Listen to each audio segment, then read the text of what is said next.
Pallipalayam R Murugesan ஐயா அவர்கள் தன்னுடைய அனுபவ ஜோதிட கருத்துக்களை பதிவு செய்கிறார். ஐயா அவர்களை வருக வருக என வரவேற்கிறோம். முதல் கடவுளான விநாயகர் பெருமானை வணங்கி இந்த சங்கம் நிர்வாகம் பண்ணும் பூபதி தம்பிக்கு நன்றி தெரிவித்து அவர் மேலும் வளரணும்னு சொல்லி பல நண்பர்கள் வளர்த்தணும்னு சொல்லி பாராட்டி நன்றி தெரிவிக்கிறேன்.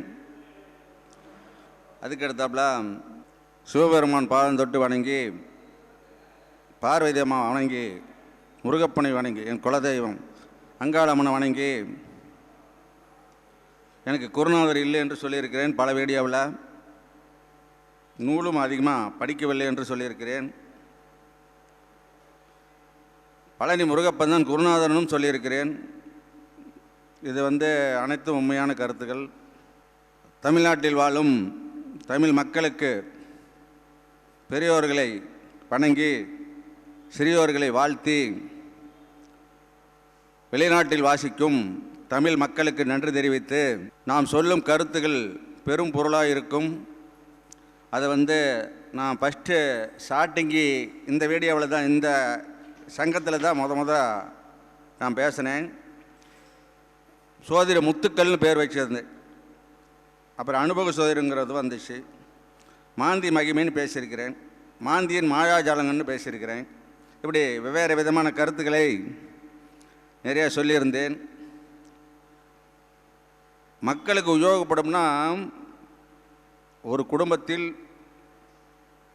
கடன் ஏன் வாங்குகிறார்கள், கடன் வாங்காத இருப்பதுக்கு என்ன வழி, கடன் வாங்கிவிட்டால் கட்டுவதுக்கு என்ன வழி,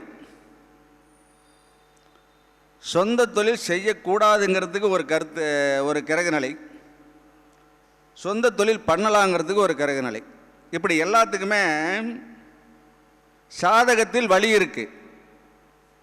அதை மாணவர்களும் சோதிடர்களும் மக்களுக்கு தெளிவாக நிறையா வெளிப்படுத்தாமல் இருக்கும் நிலை மக்களுக்கு அது பாதகமாக அமைந்து விடுகிறது. ஒரு தொழிலுக்கு கேட்டால் சொந்த தொழில் பண்ணலாமா அல்லது பண்ணக்கூடாதா ஆய்வு பண்ணோம். அது நல்லா ஆய்வு பண்ணணும். அப்போ தான் அந்த கேட்கும் நண்பர்களுக்கு துன்பம் இல்லாமல் இருக்கும். ஆய்வு பண்ணுறதுக்கு நிறைய வழி இருக்குது சாதகத்தில். தொழில் பண்ணலாமா பண்ணக்கூடாது, ரெண்டே வழி தான். அதுக்கு பெருசாக ஒன்றும் ஆய்வு பண்ண வேண்டிய அவசியம் இல்லை. ஒரு சாதகத்தில் சனி பகவான் தான் தொழில் அப்படிங்கிறத மறக்கவே கூடாது. லக்கணத்துக்கு 10ஆம் இடம் அப்புறம்தான். தொழில் அப்படின்னா சனி பகவான் தான், மேஷத்துக்கு 10 தான், மகரம் தான், அதிலிருந்து 11 தான் சேமிப்பு. இந்த சேமிப்புங்கிறது வாடிக்கையாகவே 11ஆம் இடமாக வருது. அப்படி தான் நம்ம எடுத்துக்கிட்டு இருக்கிறோம். அது தவறுன்னு நான் சொல்ல, அது உண்மையல்லன்னு சொல்கிறேன். என்ன காரணம்? மேஷத்துக்கு 10ங்கிறது தொழில், சனி பகவான் ரைட்டு, அதிலிருந்து 11 தான் லாபங்கிறது உண்மை. அதுக்கு நான் ஆதாரம் கொடுத்துருக்கிறேன் நிறையா வீடியோவில், இப்பவும் கொடுக்குறேன். சொன்னதையே சொல்லிக்கிட்டு இருக்கிறார் அப்படிங்கிறத விட, ஏன் சொன்னதையே சொல்கிறேன், ஒரு கருத்துக்களை 4 தரம் சொன்னால் மக்களுக்கு நல்லா புரியும், தெரிந்து அதுக்கான வழிகளை தேடுவார்கள். அதுக்கோசரம்தான் சொன்ன கருத்துக்களை திரும்ப திரும்ப மக்களுக்கிட்ட ஒப்படைக்கிறேன், மாணவர்கிட்ட ஒப்படைக்கிறேன், சோசியம் கற்றுக்கும் ஆர்வலர்கள்கிட்ட ஒப்படைக்கிறேன். இப்போ 11 லாபம்னு எடுக்கிறோம், ரைட்டு. 10 தொழிலும் அவரே, 11 லாபமும் அவரே. எப்படி சரியாக வரும்? அவர் சதயத்தில் இருக்கிறார், செவ்வாய் கெடாமல் இருக்கிறார், சனி மாந்தியோடு இருக்கிறார், செவ்வாய் கெடாமல் இருக்கிறார். சதயத்தில் இருந்தாலும் சொந்த தொழில் இல்லை, மாந்தியோட சனி பகவான் இருந்தாலும் சொந்த தொழில் இல்லை, மாந்தி பார்த்தாலும் இல்லை சனி பகவானை, சதய நட்சத்திர வாங்கின கிரகம் சனியை பார்த்தாலும் இல்லை. இப்படி இருக்கும்போது செவ்வாய் சுயச்சாரத்தில் இருக்கிறார், அல்லது சுக்கிரச்சாரத்தில், புதன் சாரத்தில், குருச்சாரத்தில் இப்படி இருக்கிறார். தொழில் சிறப்பில்லைனாலும் சேமிப்பு இருக்கும். தொழிலே கெட்டு போச்சு எப்படி சேமிப்பு இருக்கும் அப்படிங்கிறது இல்லை. அப்போது தொழிலுங்கிறது சனி பகவான், அப்படின்னா சேமிப்புங்கிறது செவ்வாய். மேஷத்திலிருந்து 8ஆம் இடம் தான் சேமிப்பு. இது உலகம் முழுக்க உண்மையான ஒரு கருத்து. ஒரு சாதகத்தில் சனி பகவானும் செவ்வாயும் சதய நட்சத்திர தொடர்பில் இருக்கிறார் அல்லது மாந்தி தொடர்பில் இருக்கிறார். ஆயுள் காலம் மட்டும் முன்னேற்றம் இல்லை, கம்மியால இல்லை சொல்லவே இல்லை பாரு, லைஃப் லாங் முன்னேற்றம் இல்லை. அப்போ இவங்க 2 பேர் தான் உலகத்தில் தொழிலுக்கும் சேமிப்புக்கும் பெரும்பொருள். அப்போ நம்ம சாதகம் பார்க்கும்போது கூர்ந்து கவனிக்க வேண்டிய அவசியம், கூர்ந்து கவனிக்க வேண்டிய உண்மை என்னன்னா, சனி பகவானும் செவ்வாயும் என்ன நிலையில் இருக்கிறார், என்ன நட்சத்திரத்தில் இருக்கிறார், என்ன நட்சத்திரம் வாங்கின கிரகம் அவரை தொடர்பு கொள்ளுது. இதை தொழிலுக்கு கேட்குற போது கூர்ந்து கவனித்து அந்த தொழில் கேட்கும் நண்பர்களுக்கு சொல்லணும். அப்போ அவருக்கு துன்பம் இல்லாமல் இருக்கும். அப்போ இவருக்கு இருவரும் கெட்டிருந்தால் சொந்த தொழில் செய்யக்கூடாது என்று சொல்லிடலாம். சரி, மற்றபடி 10ஆம் இட வேலைக்கு ஆகாதா அப்படின்னு கேள்வி ஒன்று இருக்கு. லக்னத்துக்கு 10 என்னாச்சு? சனியும் செவ்வாயும் கெட்டுவிட்டால் லக்கணத்துக்கு 10 கூடையவரும், லக்கணத்துக்கு 8 கூடையவரும், ராசிக்கு 10 கூடையவரும், ராசிக்கு 8 கூடையவரும் இயற்கையாகவே கெட்டிருப்பார். இதை கூர்ந்து கவனிங்க. இதில் உள்ள உண்மைகள் தெரியும். இது எத்தனை பேர்த்துக்கு இருக்குது அப்படின்னு பார்த்தா,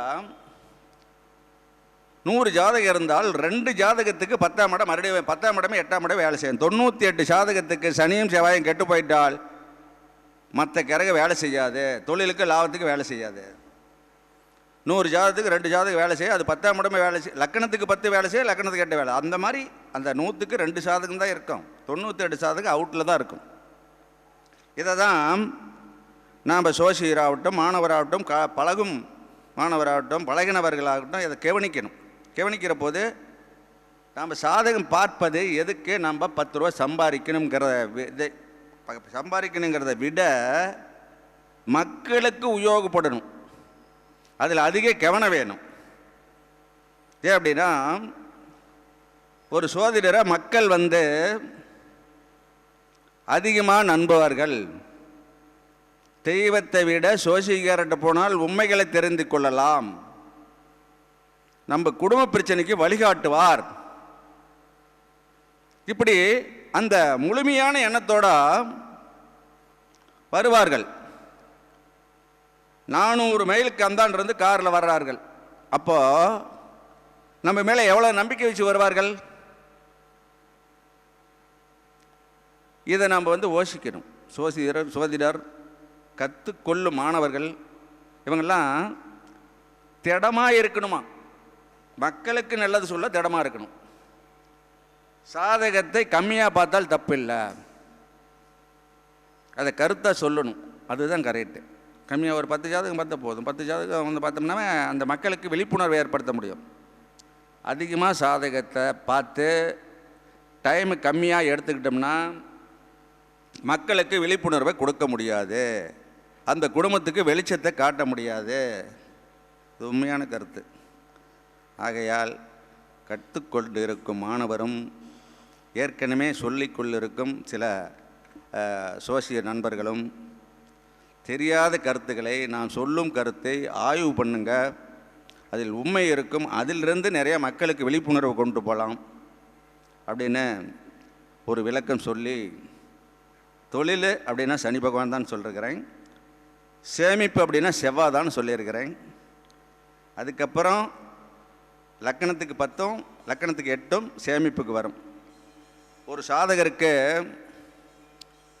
மேஷத்துக்கு 8, லக்கணத்துக்கு 8, ராசிக்கு 8, இந்த 3 8ஆம் இடமும் பாவகரங்கள் தொடர்பு இல்லாமல் இருந்தால் அவர் மிகப்பெரிய பொருள் சம்பாதிப்பார், பொருளாதாரத்தில் கீழே போக மாட்டார், கடினப்பட்டு சம்பாதிக்க மாட்டார், சாதாரணமாக அவருக்கு வருமானம் வந்துக்கிட்டே இருக்கும். அதில் அவ்வளோ விஷயம் இருக்குது. எட்டுங்கிறது சாதாரண ஒரு கருத்தல்ல, பெரும் பொருள். அந்த 8ஆம் இடத்தை ஆய்வு பண்ணி சேமிப்புக்கு மக்களுக்கு ஒப்படைங்க, நல்லா இருக்கும் அப்படின்னு இதை ஒரு பொருளாக சொல்லியிருக்கிறேன். ஏன்னா ராசிக்கு 10, ராசிக்கு 8. ராசிக்கு 10ங்கிறது தொழில், 10லிருந்து 11ங்கிறது சேமிப்பு. லக்கணத்துக்கு 10ங்கிறது தொழில், அந்த 10லிருந்து 11ங்கிறது சேமிப்பு. மேஷத்துக்கு 10ங்கிறது தொழில், அந்த 10லிருந்து 11 சேமிப்பு. அப்போது இந்த 10க்கு 11 அப்படி செய்கிற போது 8ஆம் இடம் தான் வரும். 2 8ஆம் இடம் கிடையினா பொழைச்சிக்குவாங்க, ஒரு 8ஆம் இடம் கிடையினா பொழைச்சிக்குவாங்க. 3 8ஆம் இடம் கெட்ட சாதகர் பொழைப்பது என்றால் அறுதி, மிகப்பெரிய அறுதி. அப்போ அந்த 8ல் எவ்வளோ விஷயம் இருக்குதுங்கிறத மக்கள் ஆய்வு பண்ணோம், மாணவர் ஆய்வு பண்ணோம். அதை கூர்ந்து கவனிங்க, நிறைய விஷயங்கள் அதிலிருந்து எடுத்து மக்களுக்கு தெரியப்படுத்தலாம் அப்படின்னு இது மிகப்பெரிய ஒரு பொருள்னு சொல்லியிருக்கிறேன். 3 8ஆம் இடமும் கெட்டு, மேஷத்துக்கு 10 லக்கணத்துக்கு 10 கெட்டு விட்டால் ஆயுள் காலம் மட்டும் கடங்காரர். கம்மியாக சொல்லவே இல்லை பாரு. நான் 3 10 கெட்டு விட்டது, 2 8 கெட்டு விட்டது, லக்கணத்துக்கு 8 மேஷத்துக்கு 8 கெட்டு விட்டது. அவங்களுடைய வாழ்வாதாரம் எப்படி இருக்கும்? ஆயுள் காலம் மட்டும் வறுமை கோட்டிலிருந்து மீள மாட்டார், பெரும்பொருளை சம்பாதிக்க மாட்டார், வைத்த கழுவுரை பிளப்பு மட்டும் நடக்கும். ஆய்வு கொண்டு போங்க, அருமையாக இருக்கும் அப்படிங்கிறத ஒரு விலைக்கு இருக்கிறேன். அது மட்டுமல்ல, அந்த மாதிரி உள்ள சாதகருக்கு எப்படிப்பட்ட மனைவியை சேர்த்தணும். இப்போ பொருத்தத்துக்கு வர்றேன். ஒரு சாதகம் இப்படி கெட்டு போச்சு, இதை எந்த வயசில் சோசிக்காரர் பார்க்கணும்? 10 வயசில் பார்க்கலாம், 15 வயசில் பார்க்கலாம், 20ல் பார்க்கலாம், 25ல் பார்க்கலாம். 25க்குள்ளே அந்த சாதகனுடைய தராதரம் எப்படிங்கிறத ஒரு சோசிக்காரர் சொல்லிவிட்டால் அவர் பிழைக்க வழி தேடுவார். அவர் சாதகம் சரியில்லை, லைஃப் லாங் அப்படி தான் இருக்கும், வறுமை கோட்டில் தான் வாழ்வார். அப்படி இருக்குது சாதகம். அவருக்கு சேர்த்தும் மனைவியை யோகமான சாதகமாக சேர்த்தணும். இது நாம் பொருத்தம் போடும்போது கவனிக்க வேண்டிய முக்கியமான விஷயம். 3 10 2 8 இப்படி கெட்டு போச்சு. பெண்கள் சாதகத்தில் மனைவி சாதகத்திலே பொருத்தம் போடும்போது 2 8 கெடாமையும் 2 10 கெடாமையும் 2ஆம் இடம் 1 கெடாமையும் சேர்த்து விட்டால் அந்த குடும்பம் பொழைச்சிக்கும். அதே மாதிரியே அந்த கெட்ட சாதத்துக்கு அதே கெட்ட சாதத்தை சேர்த்தனோம்னா அவங்களுடைய வாழ்வாதாரம் எப்படி இருக்கும்னு நினச்சி பாருங்க. அப்போது ஒரு பொருத்தம் போடும்போது நாம் செய்யும் தவறுகளை உணரணும். பொருத்தம் போடும்போது கவனமாக இருக்கணும், அதிகவனமாக இருக்கணும். அப்போது மக்களுக்கு அது உபயோகமாக இருக்கும் அப்படின்னு சொல்லி பொருத்தம் போடும்போது ஆய்வு பண்ண வேண்டியது நிறையா இருக்குது. இதை ஏற்கனவே சொல்லியிருக்கிறேன், மீண்டும் சொல்கிறேன். ஒரு பெண் சாதகத்தில் செவ்வாய் மாந்தியோடு இருக்கு, ஒரு ஆண் சாதகத்தில் செவ்வாய் சதயத்தில் இருக்குது. அதை சேர்த்தக்கூடாது. சேர்த்தனா என்ன ஆகும்? கணவன் மனைவி இருவரும் போய் கடவன் வாங்குவார்.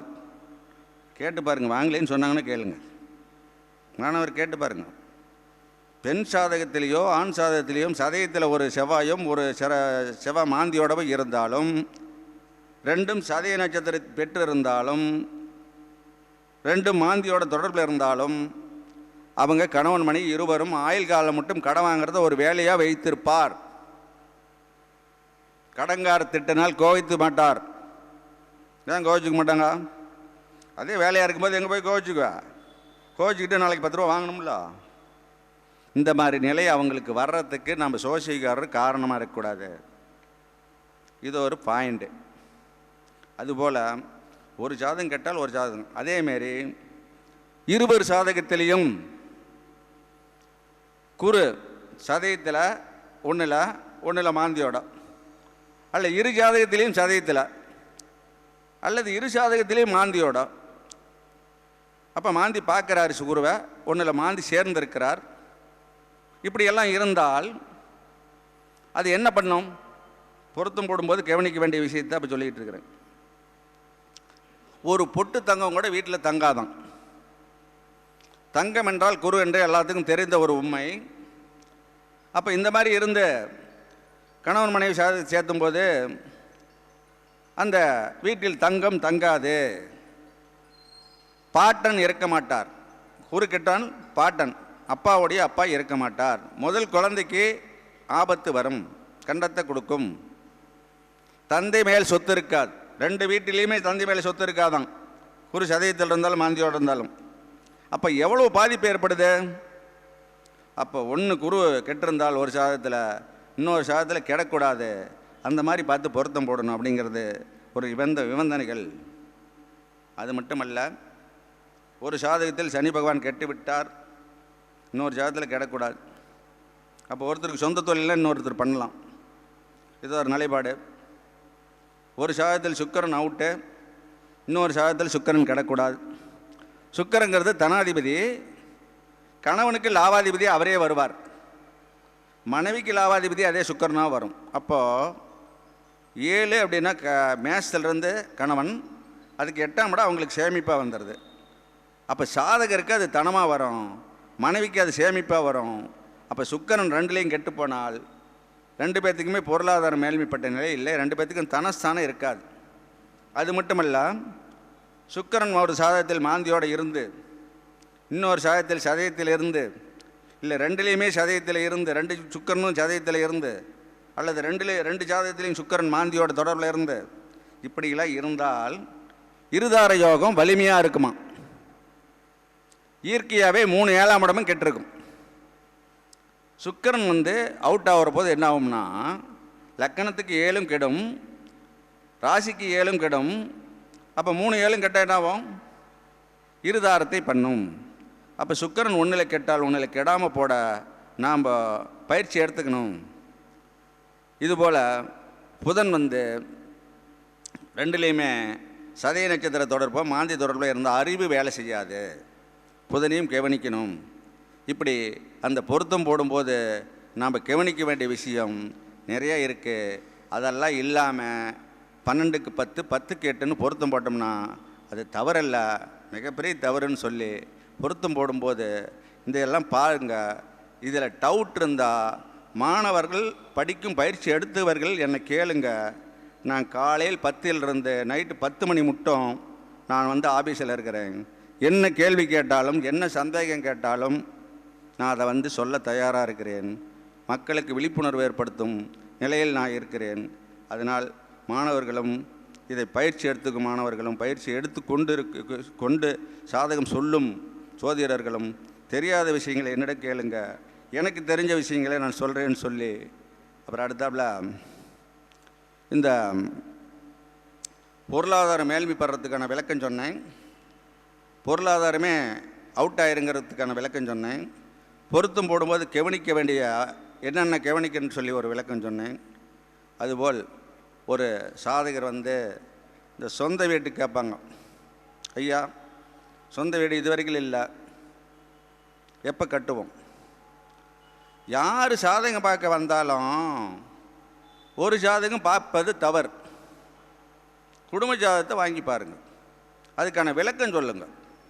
குடும்ப ஜாதகத்தை ஒரு மாதிரி பார்த்தோம்னா தான் அந்த குடும்பத்தில் யார் யார் மேல்மைப்படுவார்கள், யார் யாரெல்லாம் அந்த குடும்பத்துக்கு இடையூறாக இருப்பார்கள், இடையூறாக இருக்கிறவர்களை கட்டுப்படுத்தணும், மேல்மை பெறுவர்களை பாராட்டணும்.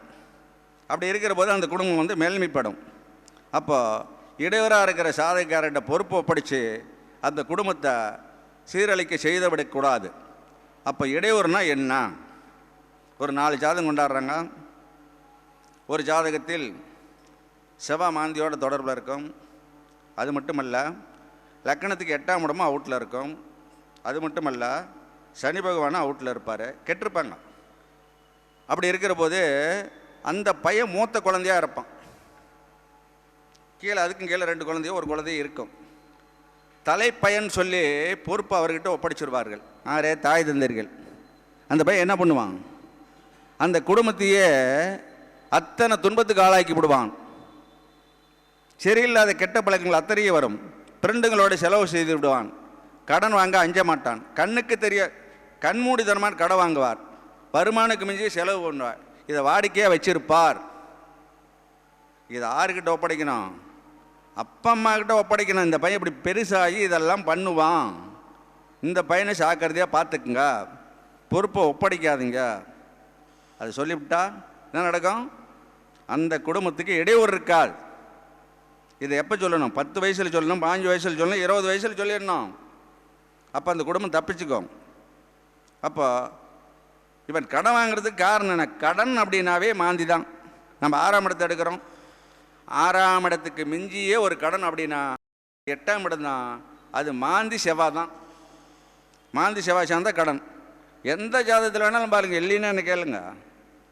மாந்தி செவ்வாய் சேர்க்க மாந்தி செவ்வாயை பார்க்குறார். எவ்வளோ கடன் இருக்குது? 3 லட்சம், 5 லட்சம், 10 லட்சம். 3, 5, 10 கேட்கணும். 1 லட்சமானு கேட்கவே கூடாதான். அப்போது கடன் அப்படிங்கிறதுக்கு மாந்தி மிகப்பெரிய ஒரு காரணம் அப்படிங்கிறத நம்ம ஆய்வு பண்ணாவே ஒவ்வொரு குடும்பத்துக்கும் நாம் வெளிச்சத்தை தர முடியும். செவ்வாய் சதய நட்சத்திரம் வாங்கினாலும் கடங்காரன், செவ்வாய் மாந்தி தொடர்பு இருந்தாலும் கடங்காரன். கெட்டு போகிறதுக்கு என்ன காரணம்? இந்த கெட்டுச்சுன்னு சொல்கிறாரு, அதுக்கு என்ன காரணம்? கெட்டுச்சுன்னா எப்படி அப்படின்னு தெரியணும்ல. அஸ்வினி மக மூல நட்சத்திரத்தில் ஒரு கிரகம் இருந்தால் அது கெட்டுவிடும். அவரோட சேர்ந்த கிரகமெல்லாம் கெடும். அந்த நட்சத்திரம் வாங்கி யாரையெல்லாம் இவர் பார்க்குறாரோ அதெல்லாம் கெடும். அஸ்வினி மக மூல நட்சத்திரம் வாங்கின கிரகம் கெட்டுவிடும். இவரோட சேர்ற கிரகமெல்லாம் கெட்டுவிடும். அந்த நட்சத்திரம் வாங்கின கிரகம் யாரை பார்க்குறாரோ அது கெட்டுவிடும். கெட்டு வர்றதுக்கு இதெல்லாம் காரணம். அது மட்டுமல்ல, திருவாதிரை சதய மாந்தி இவர்களோட தொடர்பு உள்ள கிரகமெல்லாம் கெட்டுவிடும். இவர்கள் யாரையெல்லாம் பார்க்குறார்களோ அது கெட்டுவிடும். கெட்டு வர்றதுக்கு இது மட்டும்தான் காரணம். 6 சப்ஜெக்ட் அஸ்வினி மக மூலம், திருவாதிரை சதய மாந்தி. இந்த 6 கிரகம் ஒரு கிரகத்தை தொட்டால் கெடும், தொழிலினா கெடாது அப்படிங்கிறது 100க்கு 100 உண்மை. இதை ஆய்வு பண்ணுங்க. சனி பகவானே இந்த 6 பேர் தொடலை, தொழில் நல்லாயிருக்கும். செவ்வாயை இந்த 6 பேர் தொடலை, சேமிப்பு நல்லாயிருக்கும். புதன் இந்த 6 பேர் தொடலை, அறிவு நல்லா வேலை செய்யும், கல்வி நல்லா வரும். குருவு இந்த 6 பேர் வேலை தொடலை, சொந்த தொழில், தந்தை மேல் சொத்து இருக்கும், தங்கம் வீட்டில் தங்கும். பாட்டன் 80 வயசு மட்டும் வாழ்வார். முதல் குழந்தை 80 வயசு மட்டும் வாழும். அம்மாவுடைய அப்பாவும் அப்பாவுடைய அம்மாவும் ஆரோக்கியமாக இருப்பாங்க. உயர்கல்வி நல்லா வரும். அப்போ குருவை இந்த 6 பேர் தொழிலினா எத்தனை சிறப்பு இருக்குது பாருங்கள். அது மட்டும் இல்லை, சுக்கிரன் இந்த 6 பேர் தொழிலினா மாமனார் வீட்டில் இருக்கும் சொந்தமெல்லாம் நட்பாக இருக்குமா. மாமனார் நட்பு, மாமியார் நட்பு, மனைவி நட்பு, அந்த உறவெல்லாம் நட்பாக இருக்குமா சுக்கிரங்கள்லாம் இந்த 6 பேர் தொழிலினா. இப்போ இந்த 6 தான் முடிவான ஒரு கருத்து.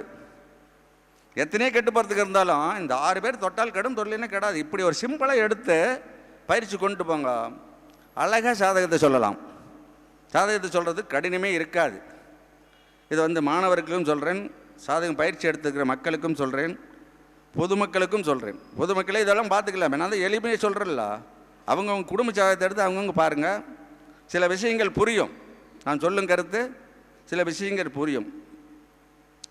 மாந்தி எங்கே இருக்கிறாரோ, செவ்வாய் 3ஆம் இடத்தில் இருந்தால், மாந்தி இருக்கும் இடத்திலிருந்து செவ்வாய் 3ஆம் இடத்தில் இருந்தால் அவர் கடனாளி.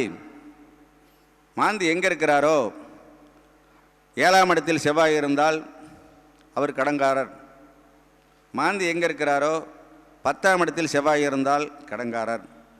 ஏன் இந்த 3 இடத்து சொல்கிறேன்? மாந்தி அமர்ந்த இடத்துலேருந்து 3ஆவது வீட்டை பார்ப்பார், 7ஆவது வீட்டை பார்ப்பார், 10ஆவது வீட்டை பார்ப்பார். அப்போ கடன்காரராக ஆயிடுவார். கடன் எப்படி வாங்குறாருன்னு அவருக்கே தெரியாதான். மாந்தி செவ்வாய் தொடர்பில் இருக்கிற ஜாதகம் பூரா பெரிய கடன் ஆனதுக்கு அப்புறம் தான் இவ்வளோவா கடன் வாங்கிவிட்டேன்னு அவங்களுக்கே உணர்வு வருமா. இதெல்லாம் 100க்கு 100 உண்மை. அந்த மாதிரி இருக்கும் ஜாதகர் கடன் வாங்க அஞ்சுங்க, சடன்னு வாங்கிடாதீங்க, சொந்த தொழில் பண்ணாதீங்க. அந்த மாதிரி செவ்வாய் மாந்தி தொடர்பு, சனி சதய தொடர்பு இப்படிலாம் இருந்துச்சுன்னா சொந்த தொழில் பண்ணக்கூடாது, கடனை பெருசாக வாங்கக்கூடாது, சாமியாருக்கும் போடக்கூடாது, கடன் கொடுத்தால் வராது.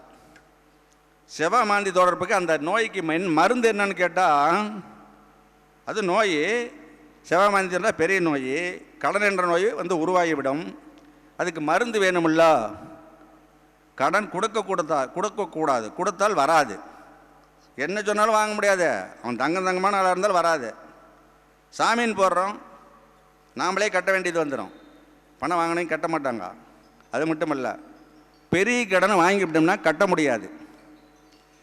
அந்த நோய்க்கு தான் மருந்து. கரெக்டாக லைன் பண்ணி போனோம்னா நம்ம கடன் வாங்காத தப்பிச்சிக்கலாம். இப்படி ஒரு அமைப்பு இருக்குது. அதுக்கு அடுத்தாப்பில் பாருங்கள், ஆஃப் பண்ணி வச்சுருப்பான். அதுக்கு அடுத்தாப்பில் பாருங்கள், கடனே வாங்க மாட்டார். ஏற்கனவே சொல்லியிருக்கிறேன், கடன் வாங்காத கிரகன்னா குரு எங்கே இருக்கிறாரோ அதிலிருந்து 5ஆம் இடத்தில் செவ்வாய் இருந்தால் கடன் வாங்க மாட்டார். குரு எங்கே இருக்கிறாரோ 7ஆம் இடத்தில் செவ்வாய் இருந்தால் கடன் வாங்க மாட்டார். குரு எங்கே இருக்கிறாரோ 9ஆம் இடத்தில் செவ்வாய் இருந்தால் கடன் வாங்க மாட்டார். கடன் வாங்க மாட்டார். 2 ரூபா வாங்குவார், 5 ரூபா வாங்குவார். கடன் வாங்கிவிட்டால் அந்த கடன் கட்ட முட்டும். அவருக்கு அந்த எண்ணங்கள் ஓடிக்கிட்டே இருக்குமா. அந்த 2 ரூபா 5 ரூபாய் கூட ஈஸியாக கட்டிவிடுவாராம். அப்போது கடன் வாங்காததுக்கு ஒரு கிரகநிலை சொன்னேன், எப்பயுமே கடனாளிக்கு ஒரு கிரகநிலை சொன்னேன். அப்போ கடன் வாங்காத பிள்ளைங்களுக்கிட்ட பொறுப்பை ஒப்படைங்க. கடன் வாங்குற மாதிரி இருக்கிற சாதகத்துக்கு பிள்ளைங்கிட்ட பொறுப்பை ஒப்படைக்காதீங்க. அந்த 2 குழந்தை மட்டும் அந்த பிள்ளைங்கள நாம் தான் பார்த்துக்கணும். கடன் வாங்குற மாதிரி இருக்கிற சாதகத்துக்கு கல்யாணம் ஆனவண்டி 2 குழந்தை மட்டும் அந்த பெத்தைங்க பார்த்துக்கிட்டா மட்டும்தான் அவனுடைய நிலை மாறும். அவன் மேலே கிரமக்குறைவாக வச்சிட்டோம்னா துன்பத்துக்கு ஆளாவான், நம்மளையும் துன்பப்படுத்துவாங்க. ஏன்னா அவன் பையன் பெரிய கடன் வாங்கிவிட்டா நாமளும் துன்பத்துக்கு ஆளாயிடுறோமில்ல. அப்போ அதெல்லாம் நீங்கள் அவங்க சாகத்தை அவங்கவுங்களே பார்த்துக்கிறதுக்கு ஒரு விதிமுறை சொல்லியிருக்கிறேன். சோதிடர் நிறைய பேர் இந்த மாந்தியை பற்றி எடுக்கிறது இல்லை. அதனால தான் மக்களே நீங்கள் கொஞ்சம் பார்த்துக்குங்கன்னு சொல்லி இதுக்கு ஒரு விளக்கம் கொடுத்தேன்.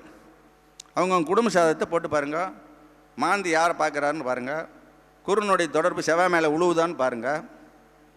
அப்போது கடன் வாங்கினா கட்டி விடுவார். அது எப்படி? குரு செவ்வாய் மாந்தி தொடர்பு இருந்தால், இவங்க 3 பேர் தொடர்பு இருந்தால் கடன் வாங்கினா கட்டி விடுவாங்க. கடன் வாங்குவாங்க, வாங்கினா கட்டி விடுவார். கடனே வாங்க மாட்டார், எப்பயுமே கடனாளி. கடன் வாங்கினா கட்டி விடுவார். இதை 3ஆக பிரித்து 3 விதமாக சொல்லியிருக்கிறேன். இந்த 3ஐயும் நீங்கள் ஆய்வு பண்ணுங்கள். இது ஒரு நிலைப்பாடு. அதுக்கு அடுத்தாப்புல ஒரு வீடு கட்ட மக்கள் கேட்டாங்கன்னா அதுக்கு எப்படி சொல்லணும் அப்படின்னா, மேஷத்துக்கு 4ஆம் இடம், லக்கணத்துக்கு 4ஆம் இடம், ராசிக்கு 4ஆம் இடம். இந்த 3 4ஆம் இடத்துலையும் அவிட்டம், சித்திரை, மிருகசீரம், பூரம், பூரடம், பரணி, அஸ்தம், திருவோணம், ரோகிணி இந்த நட்சத்திர தொடர்பு ஒரு நாளுக்குடையவராச்சும் வாங்கியிருந்தால், அது பாவகரங்கள் தொழில் என்றால் அந்த நட்சத்திரம் வாங்கின தசாபுத்தியில் வீடு கட்டுவார். அந்த தசாபுத்தியில் இடம் வாங்குவார். இடம் வாங்க கேட்டாங்கன்னா இவ்வளோ தான், ஒரு சிம்பிள் கணக்கு. 3 4ஆம் இடத்தினுடைய தொடர்பு மேஷத்துக்கு 4, லக்கணத்துக்கு 4, ராசிக்கு 4. இந்த 3 4ஆம் இடத்துக்குரிய கிரகம் அவிட்டம், சித்திரை, மிருகாசீரத்தில் இருந்தால் அவர் வீடு கட்டுவார், வீடு இடம் வாங்குவார். ராசிக்கு 4 கூடியவர் இதில் இருந்தால் இடம் வாங்குவார், வீடு கட்டுவார். லக்கணத்துக்கு 4 கூடியவர் இருந்தால் வீடு கட்டுவார். அப்போ இந்த 9 நட்சத்திரம் தான் வீடு கட்ட, இடம் வாங்க, காடு வாங்க உபயோகப்படுது. மற்ற நட்சத்திரமெல்லாம் உபயோகப்படாது. வீடு கட்டுறதுக்கு இதை சாதாரணம் சொல்லிடலாம். 5 வருஷம் கழித்து ஒருத்தர் வீடு கட்டுறாங்கன்னா இப்போயே சொல்லிடலாம். இப்போ தான் இப்படி இருந்தால் கட்டிடலாம் அப்படின்னா அதை தசாபுத்தி கணக்கு போட்டோம்னா சொல்லிவிட முடியும். அப்போ இது ஒரு நிலைப்பாடு. அதேமாரி இந்த ஒரு குழந்தை மாசமாக இருக்கும்போது ஆணா பெண்ணாங்கிறதுக்கு ஒரு விளக்கம் ஏற்கனவே சொல்லியிருந்தேன். இன்னும் தெரியாதவர்கள் தெரிந்து கொள்ளட்டும்னு பிறகும் சொல்கிறேன். சூரியன் முதல் குழந்தையாகவும், மேஷத்துலேருந்து குழந்தைய எடுத்தால் தான் ஈஸியாக சொல்லிவிட முடியும். மேஷத்தை மையமாக வச்சு சாதகம் பார்த்தோம்னா நிறைய சிறப்பு சொல்லிவிட முடியும். அப்போ மேஷந்தான் பிரதிபலிப்பு, செவ்வாய் தான் சாதகர். செவ்வாய் சாதகர் அப்படிங்கிறதுக்கு நிறைய ஆதாரம் கொடுத்துருந்தேன். அந்த செவ்வாய் சாதகருக்கு தெரியாதவங்க கேட்டால் நான் ஃபோனில் சொல்ல தயாராக இருக்கிறேன், கேளுங்க. அப்போது மேஷத்துலேருந்து 5ஆம் இடம் முதல் குழந்தை சூரியனாகவும், 2வது குழந்தை சுக்கிரனாகவும், 3வது குழந்தை குருவாகவும், 4வது குழந்தை சனியாகவும், 5வது குழந்தை செவ்வாயாகவும் நம்ம எடுத்துக்கிறோம். ஒரு உதாரணமாக எடுத்துக்கிறத.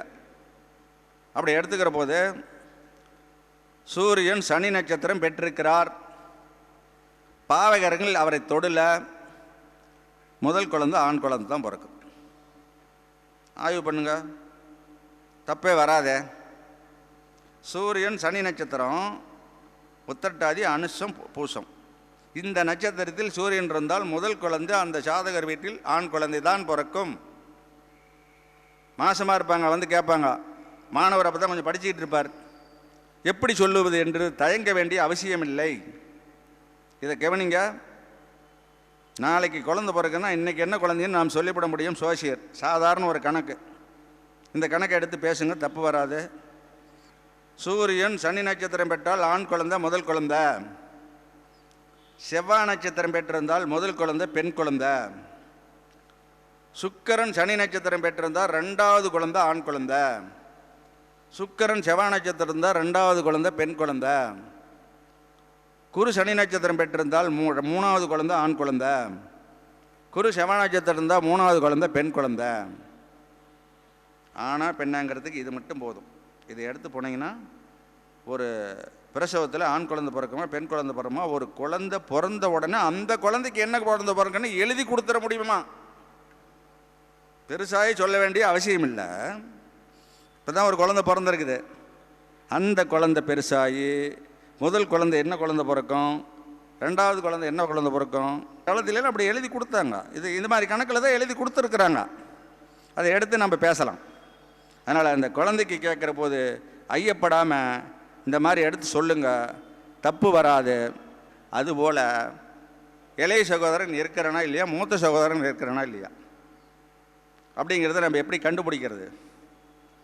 ஒரு சாதகத்தில் திருவாதிரை நட்சத்திரம் வாங்கி மிதுனத்தில் சனி உட்கார்ந்தால் அவருக்கு மூத்தவரும் இல்லை இளையவரும் இல்லை. ஏன் அந்த ஒரு நட்சத்திரம் மட்டும் அப்படி வேலை செய்யுது? மேஷத்தை மையமாக வச்சு 11 வந்து அண்ணனா சனி பகவானை எடுக்கிறோம். அதே மேஷத்தை மையமாக வச்சு 3ஆம் இடத்தை இளையவனுக்கு எடுக்கிறோம். அப்போ மூத்தவன்னா கும்பமாகவும் இளையவன்னா மிதனமாகவும் எடுக்கிறோம்.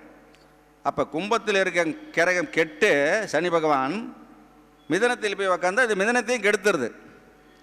அப்போ அவனுக்கு இளையவனும் இல்லை மூத்தவனும் இல்லை, ஒரே பையன், ஒரே ஜாதகர் தான்.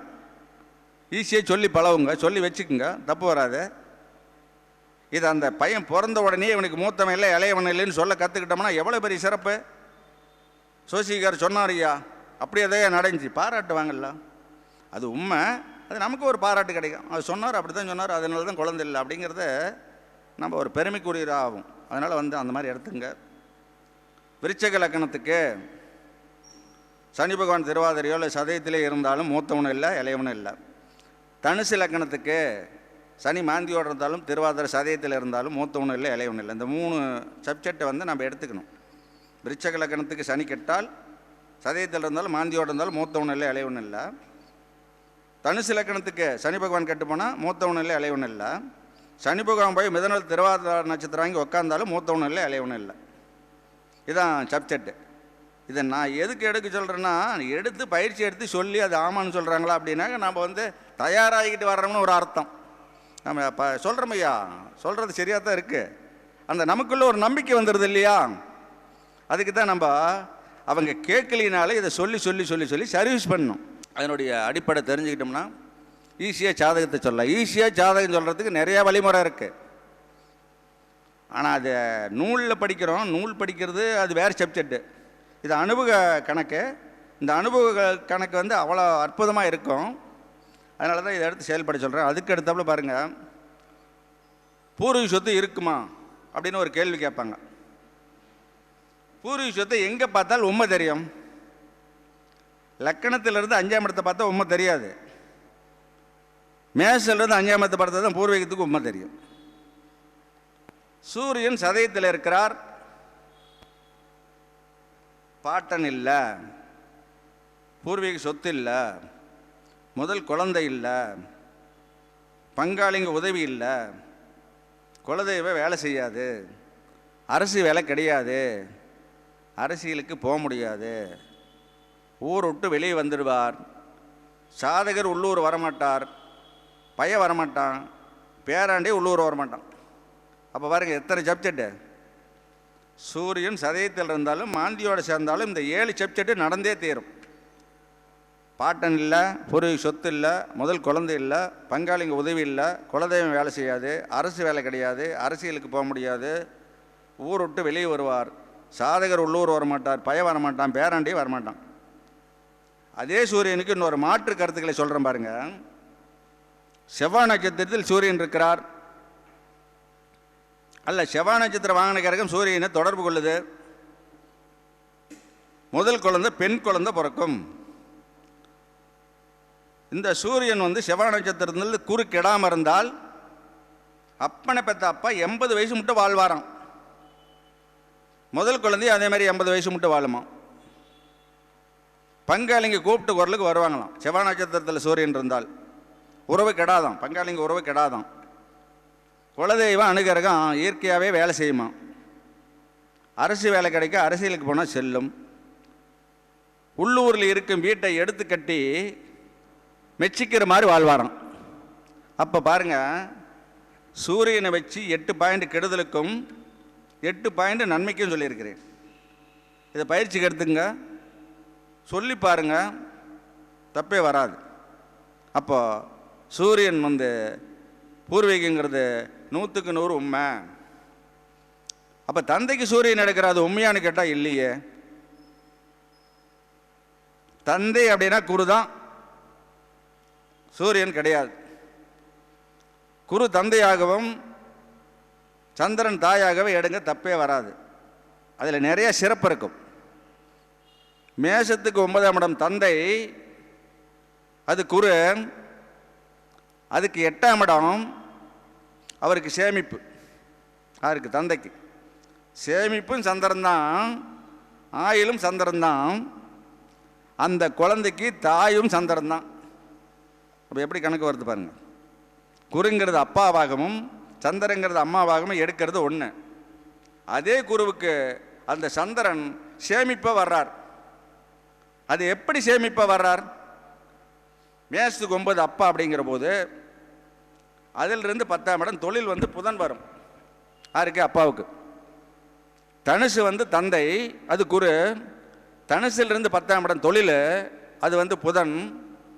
அந்த புதனிலிருந்து 11ஆம் இடம் சேமிப்பு, அது சந்திரன். அப்போ பாரு, தந்தைக்கு தாயே சேமிப்பாக வந்துடுது ஒன்று. அப்போது மேஷத்துக்கு 4ஆம் இடம் தான் சேமிப்புங்கிறது உண்மை. அப்போ சேமிப்பு அப்பாவுக்கு எதை எடுக்கணும்? மேஷத்துக்கு 4, லக்கணத்துக்கு 4, ராசிக்கு 4. இது தந்தையினுடைய சேமிப்பு. இந்த 3 4ஆம் இடத்துல சந்திரன் ஒன்று கெடாமல் இருந்தாவே அப்பா சுதாரிச்சுக்குவார். இன்னொன்றும் கெடலை, அப்பா சிறப்பாக இருப்பார், அந்த குடும்பத்துக்கு பொறுப்பாளியாக இருப்பார், மற்றவங்க சொல்லும்படியாக செயல்பட மாட்டார், குடும்பத்தை அவ்வளோ அக்கறையாக கவனிப்பார். 2 4ஆம் இடம் கெடலை என்றால், மேஷத்துக்கு 4 லக்கணத்துக்கு 4 கெடவில்லை என்றால், அந்த தந்தை குடும்பம் பொறுப்பாளி, அனாவசியம் செலவு பண்ண மாட்டார், குடும்பத்தை கண்ணுங்கிறத பார்த்துக்குவார், குறை சொல்லும்படியாக செயல்பட மாட்டார். நீங்கள் ஆய்வுக்கு எடுத்து பாருங்கள், தப்பே வராது. ஒரு சாதகத்தில் 3 4ஆம் இடமும் கெடலை, 3 6ஆம் இடம் கெடலை, 3 4ஆம் இடம் கெடலை. தந்தை அப்படி சம்பாதிப்பாராம். சாதாரண சம்பாதனை இல்லை, கடினமில்லாத இருப்பார் வேலையில், ஆனால் வருமானம் வந்துக்கிட்டே இருக்கும். அப்போ ஒரு தந்தைக்கு தொழிலுங்கிறது 6ஆம் இடம், சேமிப்புங்கிறது 4ஆம் இடம்.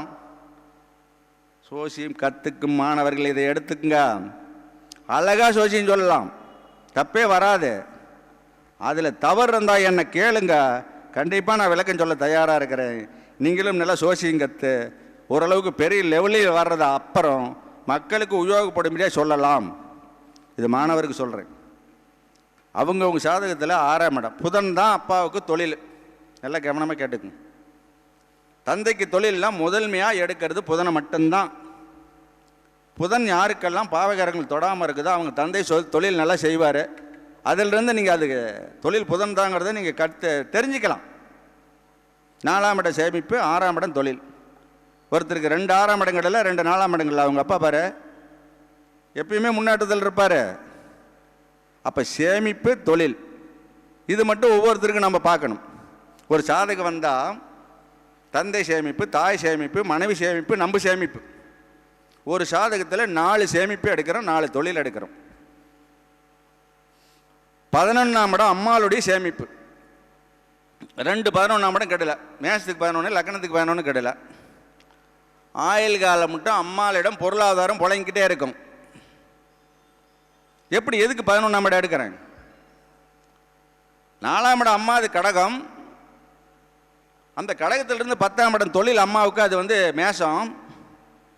அந்த மேஷத்திலிருந்து லாபங்கிறது அதிலிருந்து 11, அது வந்து கும்பம். அது 11ஆம் இடமாக வந்துடுது. அப்போ மேஷத்துக்கு 11, லக்கணத்துக்கு 11, எந்த ஒரு பிள்ளைங்க சாதத்தில் கெடலையோ அந்த தாயிடம் பொருளாதாரம் ஆயுள் காலம் மட்டும் இருக்குமாம். 3 8ஆம் இடம் கெடல. சாதகர்கிட்ட எப்பயுமே 2 8ஆம் இடம் கெடலினாவே பொருளாதாரம் இருக்கும். மேஷத்துக்கு 8, லக்கணத்துக்கு 8 கெடல, அவர் எப்பயுமே பொருளாதாரத்தில் ஒரு முன்னணியில் இருப்பார். 2 4ஆம் இடம் தந்தைக்காகவும், 2 11ஆம் இடம் அம்மானுடைய சேமிப்பாகவும், 2 8ஆம் இடம் சாதகருடைய சேமிப்பாகவும், 2 2ஆம் இடம் மனைவியினுடைய சேமிப்பு. கணவனுடைய சேமிப்பு 2ஆம் இடம், மனைவியினுடைய சேமிப்பு 2ஆம் இடம் தான். சுக்கிரன் கெடல, லக்கணத்துக்கு 2ஆம் இடம் கெடல. மனைவியிடம் பொருளாதாரம் இருந்துக்கிட்டே இருக்கும். அதே ஒரு ஆண் சாதத்தில் அப்படி இருந்தால் கணவனிடம் பெண் சாதத்தில் அப்படி இருந்தால் கணவனிடம் பொருளாதாரம் இருந்துக்கிட்டே இருக்கும். அப்போ ஒரு சாதகத்தில் இந்த சேமிப்பை மட்டும் நாம் ஆய்வு பண்ணி பார்த்தோம்னா அதே நமக்கு சோசியத்துக்கு சரியான சர்வீஸாக இருக்கும். மக்களுக்கு ஈஸியாக சொல்லிடலாம். 2 2ஆம் இடம் கெட்டிருக்குது, மனைவியிடம் பொருளாதாரம் இல்லைன்னு சொல்ல ஆமாம்பாங்க. 2 11ஆம் இடம் கெட்டிருக்குது, அம்மாவிடம் அரைக்காசு இருக்காதுன்னு சொல்ல ஆமாம்பாங்க. 2 8ஆம் இடம் கெட்டிருக்குது, வயிற்று கலவர பொழப்பு சொல்ல அதுக்கும் ஆமாம்பாங்க. 2 4ஆம் இடம் கெட்டு போச்சு, ஐயா தந்தை இது வரைக்கும் சம்பாதிக்கலேன்னு சொல்ல ஆமாம்பாங்க. சொல்லலைன்னு எனக்கு கேளுங்க. இவ்வளோ தான் ஜாதகம். நம்ம எளிமையாக இருக்கும். இப்போ நான் பாருங்கள், திரிசோனியம், வக்கரம், மறைவுஸ்தானம், பாதகஸ்தானம், முடக்கு ராசி, கர்ணநாதன், யோகம் எதுவுமே எடுக்கல. பாதகஸ்தானம் ஏதாச்சும் எடுத்துனா எதுவுமே எடுக்கல. அதெல்லாம் தேவையில்லை. இருக்கு, அதுக்குள்ளே போகிறது இருக்கு. இதே போதும். இதுக்குள்ளே போங்க சாதகத்தை ஒரு எளிமை. ஏன்னா இது ஷார்ட் கணக்கு. நான் பயிற்சியில் நானே கண்டுபிடிச்சி எடுத்து ஷார்ட் கணக்கு. இந்த கணக்கு வந்து எல்லாத்துக்குமே நல்லா இருக்கு, தப்பே வராது. அதனால் இதை எடுத்து பயிற்சிக்கு எடுத்துங்க. அது மட்டுமல்ல, ஒரு ஜாதகத்தில் 20 வரைக்கும் சொல்ல முடியும், 20 பேர்த்துக்கு சொல்ல முடியும். எப்படி சொல்லுவேன்? அந்த பயம் இருக்கக்கூடாது. அது ஒரு சாதாரண கணக்கு. அந்த கணக்கு மட்டும் சாதாரணமாக கண்டுபிடிச்சிக்கிட்டோம்னா எந்த உறவுக்கு என்ன கேட்டாலும் சொல்லிவிட முடியும். எந்த உறவு எடுக்கிறோமோ அந்த உறவுக்கு 2ஆம் இடம் தனஸ்தானம். எந்த உறவு எடுக்கிறோமோ அந்த உறவுக்கு 8ஆம் இடம் சேமிப்பு. எந்த உறவு எடுக்கிறோமோ அதுக்கு 10ஆம் இடம் தொழில். எந்த உறவு எடுக்கிறோமோ அந்த உறவுலிருந்து நாம் அப்படியே எடுத்துக்கிட்டே வந்தோம்னா அந்த உறவுக்காரரு ஏழ்மையாக இருக்கிறாங்களா, கஷ்டப்படுறாங்களா, இல்லை நல்லா சம்பாரித்து நல்ல நிலையில் இருக்கிறாங்களா, அவங்களுக்கு சொந்த வீடு இருக்குதா இல்லையா, எல்லாமே 20 உறவுக்கு ஒரே பேப்பரில் சொல்லிவிட முடியும். 20 உறவுக்கு நாம் சொல்லும்போது அந்த சாதகம் பார்க்குறதுக்கு 2 மணி நேரம் ஆகும். இது ஏன் நான் சொல்கிறேன்னா, சர்வீஸ் பண்ணி வச்சுக்கிட்டோம்னா போதும். நம்ம எல்லாத்துக்கும் அவ்வளோ நேரம் சொல்ல வேண்டியதில்லை. எல்லாத்துக்கும் 20 உறவு. நம்ம சோசியக்காரர்கிட்ட இந்த சர்வீஸ் இருக்கணும். அப்போ ஏழ்மை சகசமாக நம்ம இதை கற்று உடம்போட ஊறி போயிடணும். அது அப்படி இருக்கிற போது நம்ம ஒரு பேப்பரில் எழுதிக்கிட்டு வந்து தான் இங்கே பேசணுங்கிறது இல்லை, மனப்பாடம் ஆயிரும். சொல்ல சொல்ல அவன் ஆமான்னு சொல்ல சொல்ல நமக்கு ஒரு அதில் ஒரு புத்துணர்வு ஏற்படும். நாம் நல்லா தான் சொல்கிறோம், இது நல்லா தான் இருக்குது, டேஸ்ட்டாக இருக்குது. ஒரு குழம்பு வைக்கிறாங்க, நல்லா டேஸ்ட்டாக இருக்குதுங்கிறோம்ல, அதுபோல் நம்ம சொல்லும்போது அந்த கருத்துக்களை அந்த சோசியம் பார்க்கும் வரும் நண்பர்கள் ஆமான்னு சொல்கிறாங்களா, அப்போ நமக்கு எப்படி இருக்கும்? பரவாயில்ல, இது டேஸ்ட்டாக தான் இருக்குது இந்த கருத்து அப்படிங்கிற எண்ணத்துக்கு வந்துடுறோம்ல. அதனால தான் சொல்லுங்க. அவங்க கேட்கலினாலும் நாம் சொல்லணும். குரு சதயத்தில் இருக்கார் சொல்லுங்கள், தந்தை மேல் சொத்து இல்லைன்னு சொல்லுங்கள். இருக்குதுன்னு சொன்னால் என்ன கேளுங்க. குரு மாந்தியோடு இருக்கார், தந்தை மேலே சொத்து இருந்து வித்தாரான்னு கேளுங்க. இல்லை எழுதவே இல்லையா அவர் மேலேன்னு கேளுங்க. ஒன்று வித்தாருன்னு சொல்லுவாங்க, இல்லை எழுதவே இல்லைன்னு சொல்லுவாங்க. இது டேஸ்ட்டு தானே. குரு வந்து அவிட்டம், சித்திரம், மிருகாசீரத்தில் இருக்கிறார். தந்தை மேல் அவர் இருக்க மட்டும் சொத்து இருக்குமா, அப்பா இருக்க மட்டும் சொத்து இருக்குமா. அதே குரு சுக்கிர நட்சத்திரம், பூரம், பூரணம், பரணியில் இருக்கார். தந்தை சொத்தில் மெத்தை வீடு கட்டியிருப்பார். மெத்தை வீடான்னு கேள்வி ஆமாம்பாங்க. மெத்தை வீட்டுக்கு கிரகமே என்ன தெரியுமா? சுக்கிரன் தான். சுக்கிரன் செவ்வாய் தொடர்பு 4ஆம் இடத்துல வந்துருச்சுன்னா அவங்க மெத்தை வீடு கட்டியே தருவாங்க. 4 கூடியவர் செவ்வாய் நட்சத்திரம். எந்த 4 கூடியவர் வேணாலும் எடுத்துக்கலாம். மேஷத்துக்கு 4, லக்கணத்துக்கு நாள், ராசிக்கு நாள். எந்த நாளுக்குடைய ஒரு செவ்வாய் நட்சத்திரத்தில் இருந்து சுக்கிர நட்சத்திரம் வாங்கின கிரகம் தொடர்பு கொண்டால் அந்த நாளுக்குடைய ஒரு மெத்தை வீடு கட்டியிருப்பார். டார்சி வீடான்னு கேட்டால் ஆமாம்பாங்க. அப்போ நம்ம சொல்கிறோம் ஆமாங்கிறாங்க, அப்போ நம்ம சர்வீஸில் இருக்கிறோம்னு அர்த்தம். இதை தான் சொல்லி பாருங்கன்னு சொல்கிறேன். மாணவருக்கு சொல்கிறேன், சோசி ஆர்வலருக்கு சொல்கிறேன், சொல்லி பாருங்கள், தப்பே வராது. அதில் இடையூறு இருந்துச்சு, நான் சொன்னேன் இல்லைன்னு சொன்னாங்கன்னா அதை என்கிட்ட அப்ளை பண்ணுங்க. யாராக இருந்தாலும் அந்த ஜாதகத்தை நான் பயிற்சி எடுத்து உங்களுக்கு விளக்கம் தர்றேன், அப்போ உங்களுக்கு புரியும். நான் பெருமைக்கோசரம் சொல்ல, இதெல்லாம் நம்ம சோசியர் தெரிஞ்சு வச்சுருந்தோம்னா மக்களுக்கு எளிமையாக சொல்லலாம், கடினம் இல்லாத சொல்லிவிட முடியும் அப்படிங்கிறதுக்கான விளக்கத்துக்கு நான் சொல்கிறேன். அப்போ ஒரு சொந்த வீட்டுக்கு கேட்டோன்னா சாதாரணமாக சொல்லிடலாம். அது மட்டும் இல்லை, மரணம் அப்படின்னா என்ன? கேன்சல் மாரடைப்பு. இந்த கேன்சல் மாரடைப்புக்கு எந்த கிரகம் வேலை செய்யுது எது வேணால் தெரிஞ்சுக்கங்க. மாந்தியும் சதய நட்சத்திரமும் தான். மாந்தி தான் இந்த கேன்சர் மாரடைப்புக்கு வருது. ஒருத்தர் கேன்சர்னால் 8ஆம் இடத்த மாந்தி தொடர்பில் இருக்கும். 8 மாந்தி பார்க்க இல்லைன்னா சேர்ந்து இருக்கும். கேன்சர் மாரடைப்பு இந்த மாந்தி இல்லாமல் நடக்கவே நடக்காது. யாரெல்லாம் கேன்சரில் இறந்தாங்களோ அந்த சாதகத்தை வாங்கி பாருங்கள், 8ஆம் இடம் மாந்தி தொடர்பு வரும். ஒருத்தர் வருவார், அம்மா கேன்சர். அப்போ அதுக்கு எந்த கிரகம் கெட்டிருக்கும்? சனி பகவான் மாந்தி தொடர்பாக இருப்பார். தந்தைக்கு கேன்சர், சந்திரன் மாந்தி தொடர்பாக இருப்பார். சாதகருக்கு கேன்சர், செவ்வாய் அல்லது 8 மாந்தி தொடர்பாக இருப்பார். அப்போ அந்த கேன்சர் வர்றது, மாரடைப்பு 10 நிமிஷத்தில் மரணத்துக்கு போகிறது பூராவுமே மாந்தியினுடைய வேலை தான். நம்ம மாந்தி எடுக்கிறதில்ல. மாந்தி எடுத்து நம்ம சோசியம் சொன்னோம்னா மக்களுக்கு விழிப்புணர்வு அதிகமாக ஏற்படுத்த முடியும். வருவான் 3 பேர் அனந்தமிக்க இருப்பாங்க, நடாலுக்கு சொந்த தொழில் பண்ணுறதுக்கு ஏற்பாடு பண்ணுவாங்க. பெரியவன் இருப்பான், சின்ன இருப்பான். நடாலே கொஞ்சம் யோகமாக இருக்கிறான், சொந்த தொழில் பண்ணலாம் அப்படின்னு கேட்பாங்க. பெரியவன் ஜாதகத்திலே அவன் சொந்த தொழில் பண்ணுவானா பண்ண மாட்டான்னு சொல்லணும். எப்படி சொல்கிறது? 3ஆம் இடத்தை எடுக்கிறோம், 3ஆம் இடத்துக்கு 8ஆம் இடத்தை எடுக்கிறோம். 3ஆம் இடத்துக்கு 8ஆம் இடத்துல மாந்தி தொடர்பு இருந்தாலும் சதய நட்சத்திர தொடர்பு இருந்தாலும் அவன் சொந்த தொழில் பண்ணக்கூடாது. அவங்க ஆர்வமாக கேட்குறாங்கன்னு சொல்லி பண்ணுன்னு சொல்லப்படக்கூடாது. 8ஆம் இடம் கெட்ட சாதகர் பூராமே சொந்த தொழில் பண்ணால் நஷ்டப்படுவாங்க. நான் 10க்கே போகல, தொழிலுக்கே போகல பாருங்கள்.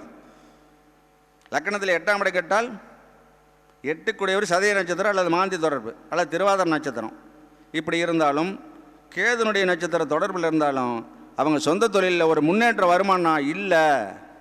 இப்போ அவங்களை சொந்த தொழில் பண்ண சொல்லக்கூடாது. அடிமை தொழில், சம்பளத்துக்கு போ, தப்பிச்சுக்குவேன், இதை சொல்லி பழகணும். தடைச்சன்னா அவங்க பணத்தை ரெடி பண்ணிக்கிட்டு வருவாங்கப்பா. நிறைய பேர் சொந்த தொழில் பண்ணுறதுக்கு பணம்லாம் ரெடி பண்ணிட்டேன், உங்கள் வார்த்தை தான். உடனே நாம் என்ன பண்ணுவோம்? ரெடி பண்ணிட்டு சொல்கிறோம், ஏன் அவனை பொக்குன்னு பண்ணுவானே, அந்த எண்ணத்துக்கு போகக்கூடாது.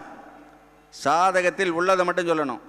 பண்ணனா கடன் ஆயிரும், பேசாத சம்பளத்துக்கு போ, பணம் எங்கே வாணியோ அங்கே கொண்டு ஒப்படைச்சிரு நம்ம சொல்லணும். அதுதான் அந்த குடும்பத்தை காப்பாற்றும் நிலைப்பாடு. அதை விட்டுட்டு பணம் ரெடி பண்ணிட்டாங்களாம், சரி கிடக்குது போய் செய் சாமி மேலே குலதெய்வத்தை போய் கேளு, சாமி கேளு சொல்லக்கூடாது. இந்த சாமி கேட்குறது கேட்டு ஒரு காரியத்தை செய்கிறதெல்லாம் அனைத்தும் உண்மை அல்ல. இதை நான் சொல்கிறேன்.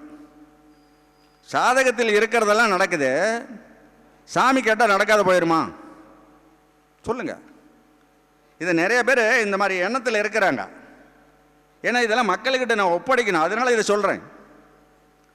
சாமி கேட்டு கல்யாணம் பண்ணு, பொருத்தமே வராது, பொருத்தம் கம்மியாக தான் வருது. சாமி கேளு. இவங்க போன நேரத்துக்கு அந்த சாமி பண்ணுன்னு சொல்லிவிடுமா? என்ன இந்த கெட்ட கரகம் போய் பண்ண சொல்லும். எப்படி சாமி கேட்டு ஒரு காரியம் பண்ணுறோம்னா அது சாமி கேட்குறது எப்படி கேட்கணும்? சாயங்காலம் சொல்லி வைக்கணும், இன்னைக்கு நாளை காலையில் வாக்கு, அந்த ஒரு வாக்கு மட்டும்தான் கேட்கணும். மறுபடியும் அடுத்தவங்க கேட்கக்கூடாது. அந்த ஒரு வாக்கு மட்டும் மதிப்பு இருக்கும்.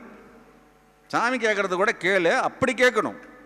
அந்த சாமி உண்மையை சொல்லியிருக்கும், நல்ல பவரான சாமின்னு நமக்கு தெரிஞ்சிருக்கணும். அப்போ 4 பேர் சாமி கேட்டிருப்பான், 5வது போய் நம்ம கேட்டோம்னா என்ன ஆகும்? அன்னைக்கே போய் கேட்போம், அது பொய் சொல். சரி சொல்லாது, அப்போ சாமி கேட்கறதுங்கிறது ஒரு தவறான கருத்து. சாமி கேட்டெல்லாம் ஒரு காரியத்தை செய்கிறது அவ்வளோ சிறப்பில்லை. இது நிறைய பேர் சாமி கேட்டு செஞ்ச நண்பர்கள்லாம் நினச்சி பாருங்க. மக்களுக்கு தான் சொல்கிறேன். அந்த மாதிரி கேட்டு என்னென்ன நடந்துச்சுங்கிறது அவங்கவுங்களுக்கு தெரியும். தவறான கருத்து. அப்போ சாதக நீதியாக தான் நாம் போகணும். சாதக நீதியாக தான் எல்லாம் செய்யணும். மரணத்தை கொடுக்கறது யார்? மேஷத்துக்கு 9 அப்பா, சதயத்தில் குரு இருக்கார், சந்திர மாந்தியோட தந்தை மரணம். இந்த மரணத்துக்கு மட்டும் ஒரு சின்ன கணக்கு சொல்கிறேன். ஏன்னா மரணத்தை பற்றி தெரிஞ்சுக்கணும்ல, எப்படி ஆகுதுன்னு. எல்லாம் தெரிஞ்சுக்கிட்டோம். ஒருத்தருக்கு மரணம் எப்படி வருது, ஒருத்தர் இறந்து போன விஷயத்தை எப்படி சொல்கிறது. ஒருத்தர் வருவார், இவர் சாதகம் கம்மியாக கற்று வச்சிருப்பார். எங்கள் அப்பா இருக்கிறாரா? அவர் இருக்க மாட்டார். இவர் கேட்பார். எதுக்கு கேட்பார்? ஜாதகர் நல்லா சொல்கிறாரான்னு. அவங்க மேலேயும் தப்பு இல்லை, ஜாதகர் நல்லா சொல்கிறாரான்னு தெரிஞ்சுக்கிறது. அப்போ என்ன கேட்பார்? எங்கள் அப்பா இருக்கிறாரா? எவ்வளோ நாளைக்கு இருப்பார்? செத்துருப்பார், ஆனால் இருக்கிறாரா? எவ்வளோ நாளைக்கு இருப்பார்னு வேற கேட்பாங்க. நாம் அதில் என்ன போய் நீ கவனிக்கிறனே? ஒன்றுமே தேவையில்லை. குரு சதயத்திலே இருக்கார், இல்லை மாந்தியோடு இருக்கார். சந்திரன் சதய மாந்தி, இவங்க 2 பேர்த்து தொடர்பு வந்துச்சுன்னா அப்பா இருக்க மாட்டார். இவ்வளோதான். தந்தை அகால மரணம், மின்னல் வேகத்தில் இறந்துருப்பார்னு சொன்னோம்னா ஆமாம்பாங்க. அப்போது குரு சதயத்திலிருந்து சந்திரன் மாந்தியோடு இருந்தாலும் சரி, சந்திரன் சதயத்திலிருந்து குரு மாந்தியோடு இருந்தாலும் சரி, தந்தை இருக்க மாட்டார். மரண கணக்கு இவ்வளோ தான். இதேமாரி எல்லா உறவுக்கும் எடுக்கலாம். அம்மா இருக்குதா இல்லையா? சந்திரன் சதயம், சனி மாந்தியோட, அம்மா இல்லை. தம்பி இருக்கிறானா இல்லையா? இது புதன் திருவாதிரை, சனி மாந்தியோட அல்லது சதய நட்சத்திரம், தம்பி இல்லை. அண்ணன் இருக்கிறானா இல்லையா? சனி மாந்தியோட புதன் கெட்டிருப்பார், அண்ணன் இல்லை. இப்படி எல்லா உறவுக்கும் அந்த லக்கணமும் 8ஆம் இடம், லக்கணமும் 8ஆம் இடமும்.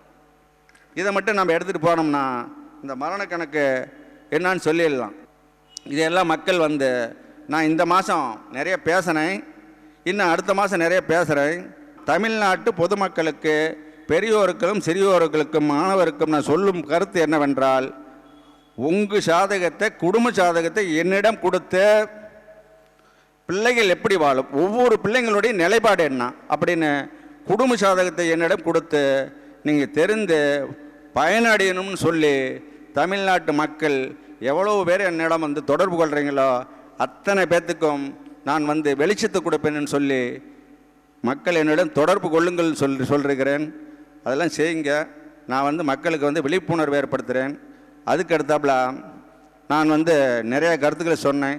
இதில் ஏதாச்சும் டவுட் இருந்துச்சுன்னா மாணவரும் என்னை கேள்வி கேட்கலாம், மக்களும் கேள்வி கேட்கலாம். நான் சொல்ல தயாராக இருக்கிறேன்.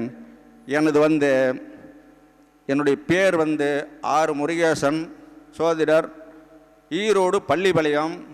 Phone number 750 22 15 692. இந்த நிகழ்ச்சியை பார்த்து கொண்டிருக்கும் மக்களுக்கும், வெளிநாட்டு மக்களுக்கும், தமிழ்நாட்டு மக்களுக்கும், கேட்டுக்கொண்டிருக்க அனைவருக்கும் நன்றி தெரிவித்து விடைபெறுகிறேன். நன்றி, வணக்கம். நல்லதொரு சிறப்பான கருத்துக்களை பதிவு செய்த அனுபவ ஜோதிடர் முருகேசன் ஐயா அவர்களுக்கு சங்கத்தின் சார்பாக பொன்னாடை பொருத்தி கௌரவிக்கப்படும்.